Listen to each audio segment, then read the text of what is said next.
Have you ever stopped to think about just how much of our planet is covered by ocean? Yeah, I mean, it's most of it, right? it is. It really is. And then think about how deep it goes.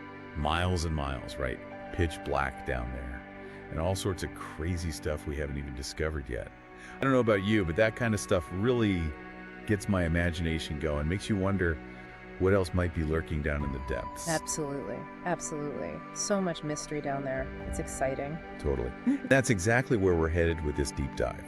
We're going to take a trip back in time to 1991, right to the deck of the USS Nimitz. We're going to hear a first-hand account of something truly bizarre. And, well, let's just say it raises a lot of questions. You got that right. This is some compelling stuff. So this story comes to us from a guy named Kevin Thomas. He was production petty officer working in the photo lab on the Nimitz. And his experience has been documented through some interviews he did on YouTube. Interesting. So we're working with transcripts from YouTube videos here. Exactly. And our mission for you today is to really break down what Kevin claims to have seen. You know, see if we can connect it to other unexplained phenomena and maybe even some of the bigger mysteries surrounding UFOs and USOs. We're going to try to do it in a way that's easy to digest. Sounds like a plan. So let's start with a little background on Kevin Thomas. Like I said, he was part of the photo lab crew on the USS Nimitz back in '91. And it sounds like he had a bit of a routine after his shift. Routine. Huh. Yeah. According to his interviews, he often went outside to watch the sunset, you know, unwind a little. And on this particular evening, after the sun had already gone down, the ship went into what's called Darken ship mode. Darken ship. I'm not familiar with that term. Yeah, so it's a defensive procedure they use on these big naval vessels. Basically, they shut off all the external lights, and everyone's ordered to secure themselves inside the ship and make it less visible in case there's some kind of threat. Oh, makes sense. Like a blackout. Kinda, yeah. But here's the thing. They don't always tell the crew whether it's just a drill or a response to an actual threat. Oh, wow. So you could be in the middle of this procedure and have no idea if it's real or not. Exactly. A little unsettling, right? Yeah, a little bit. And that's where things start to get weird with Kevin's story. You see, he was already outside when they initiated Darken ship. And when he tried to get back inside through one of those bulkheads. Bulkhead. Oh yeah, sorry. It's basically just a reinforced wall or door they have on ships, often watertight, you know. So when he tried to get back in, he found it was locked. Oh, no. Yep. Blocked out during Darken ship. Yep, he was stuck on the starboard side of the ship with no way back in. Oh, man. I bet that was a little nerve-wracking. I would imagine so. So there he is, alone on the deck in total darkness, and that's when he sees something. He sees something. Okay. Okay, this is where it gets good. Yeah, it does. Yeah. He described it as a huge black triangle positioned about halfway out of the water, about 200 yards away from the ship. Wow. A huge black triangle halfway out of the water. That's kind of creepy, honestly. Oh, it is. And it gets creepier. Get this. He estimated this thing was bigger than the Nimitz itself. Bigger than the Nimitz? Hold on. How big is the Nimitz again? It's over 1,000 feet long. Think about 3 football fields laid end to end. Oh my God. So this thing was massive. That's incredible. And scary. And the details he gives are even more strange. He said it had this really clean, dark look to it. Almost like it wasn't even wet. No water dripping off or anything. And the weirdest part, he said it made absolutely no sound. No sound. But something that big coming out of the water, there's got to be some kind of splashing or, I don't know, something, right? That's what you'd think, right? But he insists there was nothing. Total silence. Right, that's just plain weird. Silent, huge, black triangle. I'm getting chills here. Me too. And get this, it gets even weirder. He says this thing then rose further out of the water, about 30 or 40 feet, and then poof, gone. Just vanished. What? Just like that? Yep, vanished. No slow departure, no nothing, just disappeared. That is so bizarre. So what did he do? I mean, you see something like that next to a U.S. Navy ship, you gotta report it, right? You would think, wouldn't you? But he didn't get the chance to, at least not right away. The very next day, he's at his duty station in the photo lab, and 2 men in civilian clothes show up. Civilian clothes? On an aircraft carrier? That's unusual, isn't it? Really unusual. He said it was unheard of, actually. And he got the immediate feeling that he was in trouble. Like maybe he'd seen something he wasn't supposed to see. I can see why you'd think that. Yeah.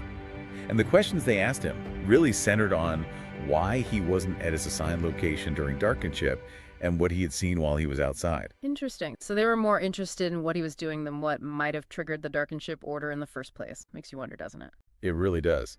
I mean, If there was a potential threat out there, wouldn't you think they'd be more concerned about that? You'd think so. Unless they already knew what it was. That's a good point. And that's kind of the feeling Kevin got, like he was being implicitly warned not to talk about what he had seen, maybe even threatened with being kicked out of the military if he did. Wow. So he just kept it to himself. Yeah. For years, he didn't tell anyone, not his family, not his friends, no one. It was like this big secret he was carrying around. Man, that must have been heavy. It must have been. So you're probably wondering what changed.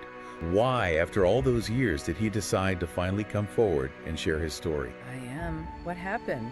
Well, it was the release of the Tic Tac footage. You remember that, right? Oh, yeah. The videos from 2004, those were wild. Those Navy pilots chasing those strange objects. Exactly. That event really shook things up. And when Kevin saw the footage and heard the pilots talking about their experience, something clicked for him. He saw a connection between his sighting and the Tic Tac incident. Exactly. He was particularly struck by the way those objects moved. He said that they had an initial slow movement, and then this incredibly rapid, almost instantaneous departure. It was like, boom, and it was gone. And that's how his object behaved too, the triangle thing. Exactly. He said it was the same kind of sudden disappearance, like it just blinked out of existence. I don't even know what to say. It's so strange. The same sudden disappearance in both cases. There's got to be a connection there. Right, and it gets even more interesting. Kevin went so far as to estimate the speed of the object he saw. He believes it was moving at supersonic speeds, like somewhere between Mach 15 and Mach 20. Mach 15 to Mach 20, that's insane. Many times faster than the speed of sound. What kind of technology could even achieve that? That's the million-dollar question, isn't it? And Kevin himself points out that speeds like that would be absolutely impossible for a human to survive. Yeah. The G-forces would be crushing. Yeah, he's right. There's no way a human could handle that. So what does that tell us about what he saw? It wasn't a conventional aircraft, that's for sure. Exactly. It challenges our understanding of what's possible. And it also raises questions about how this thing was even moving in the first place. Because according to Kevin, there was no visible propulsion system. No engines, no exhaust, no nothing. And there was no disturbance in the water when it moved or when it disappeared. So it was just silently hovering there, half submerged, and then boom, gone, without a trace. This is like something out of a sci-fi movie. I know, right? It's truly mind-boggling. And then there's that whole thing about the Darken ship order. Kevin believes it's possible that the order was given specifically to prevent people from seeing this object. Like maybe someone in command knew what was coming. That's a chilling thought, like they were trying to keep it under wraps. Yeah, and he's absolutely convinced that someone on that ship knew what was happening that night. And honestly, given the way he was questioned the next day, I can see why he'd think that. Totally. So where does this all leave us? I mean, we've got this massive triangle emerging from the water, disappearing at impossible speeds, and people in civilian clothes questioning a witness on a U.S. Navy ship. What are we supposed to make of all this? It's a puzzle, for sure. Yeah. But it's not an isolated incident. And this is where we get into the whole concept of USOs, unidentified submerged objects. Right, the idea that there might be objects operating underwater. Exactly. And there's a surprising number of reports of these things, not just in the US, but all over the world. Places like Argentina, Chile, Brazil. People are seeing strange craft entering and exiting the water. I've heard about those. It's like there's this whole other dimension to the UFO phenomenon that we've been overlooking. That's exactly what people are starting to think. It's like maybe we've been so focused on the flying aspect that we've forgotten about the possibility of things operating underwater. It makes sense when you think about it. The ocean is vast and largely unexplored. It would be the perfect place to hide. If you were an advanced civilization trying to avoid detection, wouldn't you hang out in the ocean? I think you're right. It's the ultimate cover. And it brings us right back to Kevin Thomas's experience. If these USOs are real, then his sighting could be a prime example of them in action. Totally. A massive silent object emerging from the water right next to a Navy ship. It definitely fits the pattern. It does. And what's really fascinating is that there are teams out there actively investigating these kinds of events. In fact, one of these teams actually sought out Kevin Thomas to hear his story. They see his experience as a potentially crucial piece of the puzzle. So his story, even though it happened all those years ago, is still relevant today. It's helping researchers understand this whole USO phenomenon. That's pretty amazing when you think about it. It is, and it should make all of us think. Think about the vastness of the ocean, the mysteries it holds, and the possibility that we're not alone. So I'm throwing it out to our listeners. What do you think? Could this all be connected? Could Kevin's experience be evidence of something truly extraordinary? Something that might change our entire understanding of the world and our place in it. I guess that's for you to decide. But one thing's for sure, there's a lot more going on beneath the surface than we might think. I'd say that's an understatement.